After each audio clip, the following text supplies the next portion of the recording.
พี่น้องมานี่สบายดียินดีต้อนรับเข้าสู่สอนแซ่บเบิ่งต้นมะกะทันนี่พี่น้องอันนี้มันยามหนาวต้นมะกะทันใบก็บ่มีมากก็บ่มีเบิ่งนี่โอ้ยมันยามร้อนแล้วเป็นไปหมดนี่เด้อมะกะทันบ้านทางนั้นนอกเป็นจังซี่พี่น้องบ่มีฮอดยอน้อยๆบ่มีฮอดซอมันใบมันก็ตายหมดพี่น้องเบิ่งนี่บ่มีหยังเลย โอ้ยต้นมะกะทันบ้านเจ้าก็เป็นแนวนี้ว่าพี่น้องอยู่เมืองนอกอันบ้านนี่บ่มีเลยใบหนึ่งก็บ่มี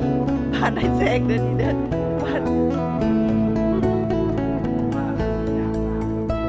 ยามหนาวใบซื่อๆก็บ่มีสภาพมากแต่คือมันตายนี่เนาะ